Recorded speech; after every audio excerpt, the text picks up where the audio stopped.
ಸುಗ್ಗಿ ಕರಿದು ಪಗ್ಗು ಪತ್ತುನ ಈ ದಿನ ಹೊಸ ವರ್ಷದ ಹೊಸ ದಿನ ಸಿರಿ ಕನಪಿನ ಬೊಲ್ಲಿ ಪರ್ಬನೆ ತುಳುನಾಡ ಬಿಸು ಪರ್ಬ ಮಾತಾ ತುಳುವಪ್ಪೆ ಜೋಕುಲೆಗೂ ಬಿಸು ಪರ್ಬದ ಮೂಕೆದ ಎಡ್ಡೆಪ್ಪುಲು. Hi friends, welcome back to my channel. ಎಲ್ಲರಿಗೂ ಯುಗಾದಿ ಹಬ್ಬದ ಹಾರ್ದಿಕ ಶುಭಾಶಯಗಳು. ಕೆಲವರಿಗೆ ಯುಗಾದಿ ಹಬ್ಬ ಕೆಲವು ದಿನಗಳ ಹಿಂದೆನೇ ಆಗಿದೆ, ಬಟ್ ನಮಗೆಲ್ಲ ಇವತ್ತೇ ಆಚರಿಸೋದು, ಅಂದರೆ ಏಪ್ರಿಲ್ 14th. ಸೊ ನಮ್ಮ ಕಡೆ ಎಲ್ಲರ ಮನೆಯಲ್ಲೂ ಇವತ್ತು ಹಬ್ಬದ ಅಡಿಗೆ ಅಂದರೆ ಪಾಯಸ ಮತ್ತು ಸೌತೆಕಾಯಿ ಪಲ್ಯ, ಇದನ್ನು ಮಾಡಲೇಬೇಕು. ಪಾಯಸದಲ್ಲಿ ಕಡಲೆಬೇಳೆ ಪಾಯಸ, ಹಾಗೆ ಸೌತೆಕಾಯಿ ಪಲ್ಯ ಮಾಡೋದು ಅಂದರೆ ಅಲಸಂಡೆ ಕಾಳು, ಇದನ್ನ ಸೌತೆಕಾಯಿಗೆ ಮಿಕ್ಸ್ ಮಾಡಿ ಮಾಡೋದು. ನಮ್ಮ ಮನೆಯಲ್ಲೂ ನಾನು ಇದನ್ನೇ ಮಾಡಿದ್ದೆ. ಹಾಗೆ ಯಾವುದಾದ್ರೂ ಒಂದು ಸ್ವೀಟ್ ಇರಲಿ ಅಂತ ಒಬ್ಬಟ್ಟು ಕೂಡ ಮಾಡಿದೆ. ಕಡಲೆಬೇಳೆ ಒಬ್ಬಟ್ಟು ಅಥವಾ ಹೋಳಿಗೆ ಅಂತೀವಲ್ಲ, ಅದನ್ನು ಮಾಡಿದೆ. ಪಾಯಸ ಹಾಗೆ ಪಲ್ಯನ ಬೇಗ ಮಾಡಿ ಮುಗಿಸ್ಕೊಂಡೆ. ಪಾಯಸ ಮಾಡೋದಕ್ಕೆ ತೆಂಗಿನಕಾಯಿ ಹಾಲಲ್ಲಿ ಸಬ್ಬಕ್ಕಿ ಹಾಗೂ ಕಡಲೆಬೇಳೆನ ಬೇಯಕ್ಕಿಟ್ಕೊಂಡೆ. ಕಡಲೆಬೇಳೆನ ಮೊದಲೇ ಒಂದು ವಿಸಿಲ್ ಹಾಕಿ ಬೇಯಿಸ್ಕೊಂಡಿದ್ದೆ ಕುಕ್ಕರಲ್ಲಿ. ಅದನ್ನು ಇದಕ್ಕೆ ಸೇರಿಸಿ ಬೇಯಕ್ಕಿಟ್ಟೆ. ಆಮೇಲೆ ಚೆನ್ನಾಗಿ ಇದೆರಡು ಕುದಿದಾದ್ಮೇಲೆ ಉಳಿದಿದ್ದ ಸ್ವಲ್ಪ ಗಟ್ಟಿ ಕಾಯಿ ಹಾಲು ಮೊದಲೇ ತೆಗೆದಿಟ್ಟಿದ್ದೆ, ಅದನ್ನು ಸೇರಿಸಿದೆ. ಚೆನ್ನಾಗಿ ಕುದಿಸಿದ ಮೇಲೆ ಸ್ವಲ್ಪ ಬೆಲ್ಲ ಮತ್ತು ಸ್ವಲ್ಪ ಒಂದು ಹಿಡಿ ಬೆಳ್ತಿಗೆ ಅಕ್ಕಿನ ಚೆನ್ನಾಗಿ ತೊಳೆದು ಮಿಕ್ಸಿಲಿ ಒಂದು ಸುತ್ತು ತಿರುಗಿಸಿ ಇಟ್ಕೊಂಡಿದ್ದೆ, ಅದನ್ನು ಕೂಡ ಇದರ ಜೊತೆ ಆ್ಯಡ್ ಮಾಡಿದೆ. ಇದನ್ನೆಲ್ಲ ಚೆನ್ನಾಗಿ ಕುದಿದಾದ್ಮೇಲೆ ಸ್ವಲ್ಪ ಏಲಕ್ಕಿ ಪುಡಿ ಹಾಗೆ ಸ್ವಲ್ಪ ಉಪ್ಪು ಹಾಕೊಂಡೆ ರುಚಿಗೆ ತಕ್ಕಷ್ಟು. ಇದನ್ನ ಉಪ್ಪನ್ನ ಮೊದಲೇ ಹಾಕೋಬಾರ್ದು, ಫೈನಲ್ ಸ್ಟೇಜಿಗೆ, ನಮ್ಮ ಪಾಯಸ ಫೈನಲ್ ಸ್ಟೇಜಿಗೆ ಬರೋವಾಗ ಸ್ವಲ್ಪ ಹಾಕಿದ್ರೆ ಸಾಕು. ಆಮೇಲೆ ಲಾಸ್ಟಲ್ಲಿ ಹುರಿದ ಗೋಡಂಬಿ ದ್ರಾಕ್ಷಿ ಕೂಡ ಹಾಕೊಂಡೆ. ನನ್ನ ಪಾಯಸ ರೆಡಿ ಆಯಿತು. ಇದು ಕಡಲೆಬೇಳೆನ ಮೊದಲೇ ಸ್ವಲ್ಪ ಕುಕ್ಕರಲ್ಲಿಟ್ಟು ಬೇಯಿಸ್ಕೊಳ್ಳೋದ್ರಿಂದ ಸ್ವಲ್ಪ ಬೇಗ ಆಗುತ್ತೆ. ಆ್ಯಕ್ಚುಲಿ ಹಾಗೆ ಪಾತ್ರೆಯಲ್ಲಿ ಬೇಯಿಸಿದ್ರೆ ರುಚಿ ಜಾಸ್ತಿ, ಬಟ್ ಬೇರೆ ಕೆಲಸ ಇರೋದ್ರಿಂದ ಬೇಗ ಆಗಬೇಕಲ್ಲ, ಹಾಗಾಗಿ ನಾನು ಕುಕ್ಕರಲ್ಲಿ ಹಾಕಿ ಬೇಯಿಸ್ಕೊಂಡಿದ್ದೆ. ಹಾಗಾಗಿ ಸ್ವಲ್ಪ ಬೇಗ ಆಗ್ತದೆ ಪಾಯಸ.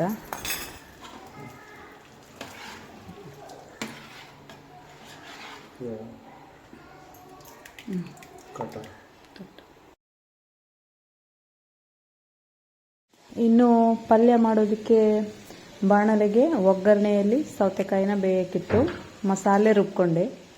ಹಾಗೆ ಇದಕ್ಕೂ ಅಷ್ಟೇ ಅಲಸಂಡೆ ಕಾಳು ಆವಡೆ ಇದೆಯಲ್ಲ, ಅದನ್ನು ಕುಕ್ಕರಲ್ಲಿ ಒಂದು ವಿಸಿಲ್ ಇಟ್ಟು ಬೇಯಿಸ್ಕೊಂಡಿದ್ದೇನೆ. ಸೌತೆಕಾಯಿ ಬೆಂದ ಮೇಲೆ ಆವಡೆ ಕೂಡ ಹಾಕಿ ಮಿಕ್ಸ್ ಮಾಡಿ 5 ನಿಮಿಷ ಆದಮೇಲೆ ರುಬ್ಬಿಕೊಂಡಿದ್ದ ಮಸಾಲೆನೂ ಹಾಕಿದೆ. ರುಚಿಗೆ ಬೇಕಂತ ಸಣ್ಣ ಪೀಸ್ ಬೆಲ್ಲ ಹಾಕ್ಕೊಂಡೆ. ಹಾಗೆ ಸರಿ ಕುದಿದಾದ್ಮೇಲೆ ಫ್ಲೇಮ್ ಆಫ್ ಮಾಡಿದೆ. ಫೈನಲಿ ಈ 2 ಕೆಲಸ ಮುಗಿದ ಮೇಲೆ ಹೋಳಿಗೆ ಮಾಡೋಕ್ಕೆ ಶುರು ಮಾಡಿದೆ. ಒಬ್ಬಟ್ಟು ಮಾಡೋಕ್ಕೆ ನಾನಿಲ್ಲಿ ಕಡಲೆಬೇಳೆ ಹಾಗೂ ತೊಗರಿಬೇಳೆ ಎರಡನ್ನೂ ತಗೊಂಡಿದ್ದೀನಿ. 1 ಕಪ್ಪು ಕಡಲೆಬೇಳೆ, 1 ಕಪ್ಪು ತೊಗರಿಬೇಳೆ. ಇದು ಎರಡನ್ನು ಹಾಕೋದ್ರಿಂದ ತುಂಬ ಸಾಫ್ಟಾಗಿ ಬರುತ್ತೆ ಒಬ್ಬಟ್ಟು. ಹಾಗೆ ಇದನ್ನು ಚೆನ್ನಾಗಿ ತೊಳೆದು 1 ಅವರ್ ನೆನೆಸಿಟ್ಕೊಂಡಿದ್ದೀನಿ. ನೆನೆಸಿಟ್ಕೊಳ್ಳೋದು ಯಾಕೆ ಅಂದರೆ ಈ ಬೇಳೆಗಳು ನಮಗೆ ಡಬಲ್ ಕ್ವಾಂಟಿಟಿ ಆಗುತ್ತೆ. ಒಂದು ಕಪ್ ಇದ್ರೆ 2 ಕಪ್ ಆಗೋ ಅಷ್ಟು ಡಬಲ್ ಕ್ವಾಂಟಿಟಿ ಆಗುತ್ತೆ. ಅದಕ್ಕೋಸ್ಕರ ನೆನೆಸಿಟ್ಕೊಳ್ತೀನಿ. ಆಮೇಲೆ 1 ಅವರ್ ಆದಮೇಲೆ ಜಸ್ಟ್ ಇದನ್ನು 1 ವಿಸಿಲ್ ಬರೋ ತನಕ ಬೇಯಿಸಿದ್ದೀನಿ. ಜಾಸ್ತಿ ಬೇಯಿಸಬಾರ್ದು, 1 ವಿಸಿಲ್ ಇಟ್ಕೊಂಡ್ರೆ ಸಾಕು. ನೆಕ್ಸ್ಟ್ ಇದು ಬೆಂದ ಮೇಲೆ ಇದರ ನೀರನ್ನು ಸೋಸ್ಕೋಬೇಕು. ನೋಡಿ, ಈ ಥರ ಈ ನೀರನ್ನ ಚೆಲ್ಲೋ ಬದಲು ಇದರಿಂದ ಸಾರು ಕೂಡ ಮಾಡ್ಕೋಬೋದು.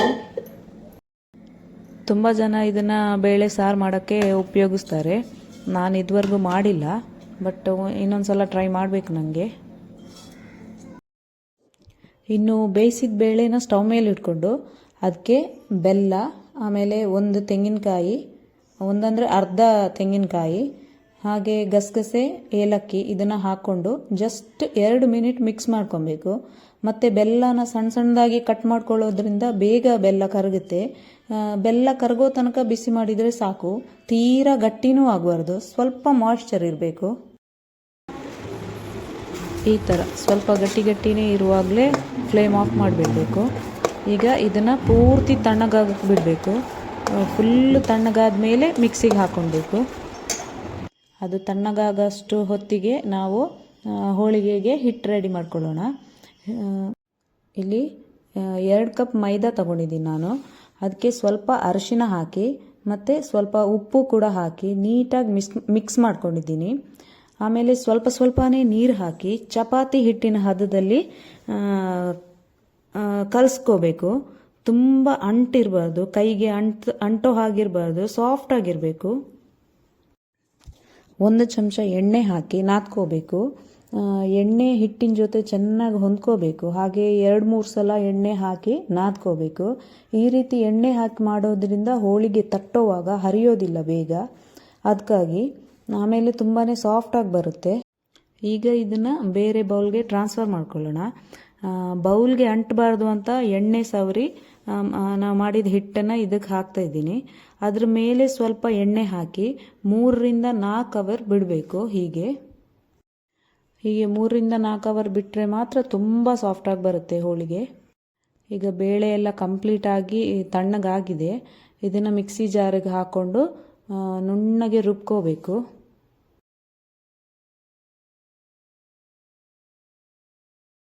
ರುಬ್ಕೊಂಡಾಯಿತು. ಇವಾಗ ಇದನ್ನು ಲಿಂಬೆ ಗಾತ್ರದಲ್ಲಿ ಸಣ್ಣ ಉಂಡೆ ಮಾಡಿ ಇಟ್ಕೋಬೇಕು. ನಾನು ಇದನ್ನು ಸಣ್ಣ ಉಂಡೆ ಮಾಡಿ ಆಲ್ರೆಡಿ ಇಟ್ಕೊಂಡೆ. ಹಾಗೆ ನಾವು ಮಾಡಿದ ಹಿಟ್ಟು ಕೂಡ ಅದನ್ನು ಕೂಡ ಅಷ್ಟೇ ಗಾತ್ರದಲ್ಲಿ ಉಂಡೆ ಮಾಡಬೇಕು. ನೋಡಿ ಇದು ಎಷ್ಟು ಸಾಫ್ಟಾಗಿ ಬಂದಿದೆ ಅಂತ. 3 ಅವರ್ ಬಿಟ್ಟ ಮೇಲೆ ಈ ರೀತಿಯಾಗಿದೆ ಇದು. ಇದನ್ನು ಕೂಡ ಹಾಗೆ ಸಣ್ಣ ಉಂಡೆ ಮಾಡಿ ಸಪ್ರೇಟಾಗಿ ಇಟ್ಕೋಬೇಕು.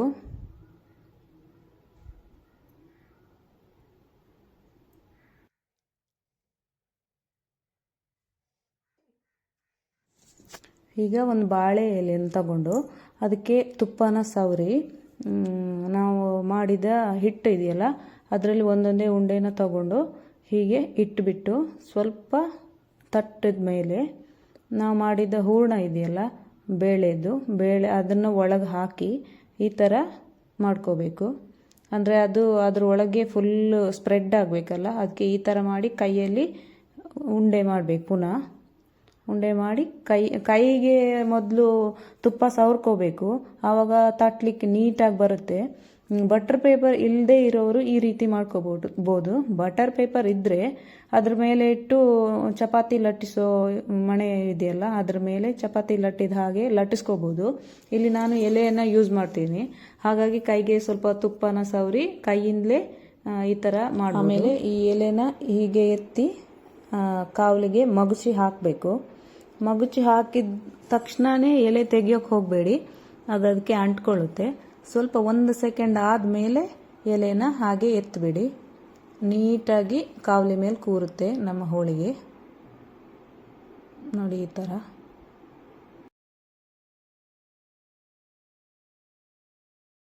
ಮತ್ತು ಇದನ್ನು ಪದೇ ತಿರುಗಿಸ್ತಾ ಇರಬಾರ್ದು. ಒಂದ್ಸಲ ಬೆಂದಿದೆಯಾ ನೋಡಿಕೊಂಡು ಆಮೇಲೆ 1 ಸಲ ತಿರುಗಿಸಿ ಹಾಕಿದರೆ ಸಾಕು. ಯಾವಾಗಲೂ ತಿರುಗಿಸ್ತಾ ಇದ್ದರೆ ಮಿಡ್ಲಲ್ಲಿ ಕಟ್ಟಾಗುತ್ತೆ ಹೋಳಿಗೆ. ಸರಿಯಾಗಿ ಅಡಿಯಲ್ಲಿ ಬೆಂದಿದೆ ಅಂತ ನೋಡಿಕೊಂಡು ಆಮೇಲೆ ಕೌಚ್ ಹಾಕಬೇಕು.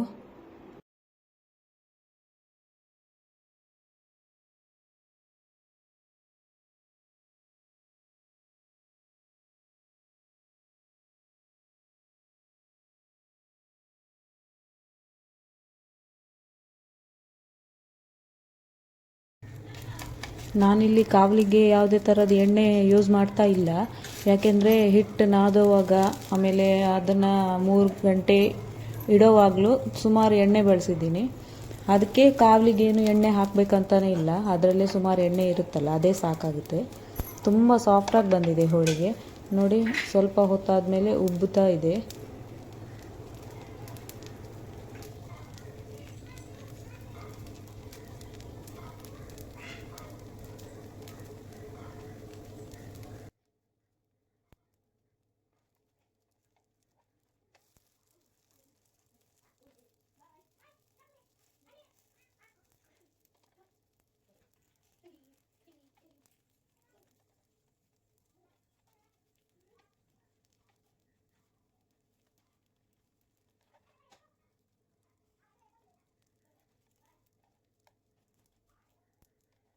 ಓಕೆ ಫ್ರೆಂಡ್ಸ್, ನಮ್ಮನೆ ಹಬ್ಬದ ಊಟ ಹೀಗಿತ್ತು ಇವತ್ತು. ಹಾಗೆ ನಿಮ್ಮ ಮನೇಲೂ ಯುಗಾದಿ ಹಬ್ಬ ಹೇಗೆ ಆಚರಿಸಿದ್ದೀರಿ ಅಂತ ನನಗೆ ಕಮೆಂಟ್ ಮೂಲಕ ತಿಳಿಸಿ. ಯಾವ ಬಗೆಯ ಪಾಯಸ ಮಾಡಿದ್ರಿ ಅಂತ ತಿಳಿಸಿ. ನಾನು ಕಡಲೆಬೇಳೆ ಒಬ್ಬಟ್ಟನ್ನು ಮುಂಚೆನೂ ಮಾಡಿದ್ದೆ, ಆದರೆ ಕಡಲೆಬೇಳೆ ತೊಗರಿಬೇಳೆ ಎರಡನ್ನೂ ಮಿಕ್ಸ್ ಮಾಡಿ ಇವತ್ತೇ ಫಸ್ಟ್ ಟೈಮ್ ಮಾಡಿದ್ದು. ಚೆನ್ನಾಗಿ ಬಂದಿದೆ, ಸಾಫ್ಟಾಗೂ ಬಂದಿದೆ. ಓಕೆ, ಈ ವಿಡಿಯೋ ಇಷ್ಟ ಆದಲ್ಲಿ ಲೈಕ್ ಮಾಡಿ, ಹಾಗೆ ನನ್ನ ಚಾನಲನ್ನು ಸಬ್ಸ್ಕ್ರೈಬ್ ಮಾಡ್ಕೊಳ್ಳಿ. ಮುಂದಿನ ವಿಡಿಯೋದಲ್ಲಿ ಸಿಗೋಣ. ಬಾಯ್ ಬಾಯ್.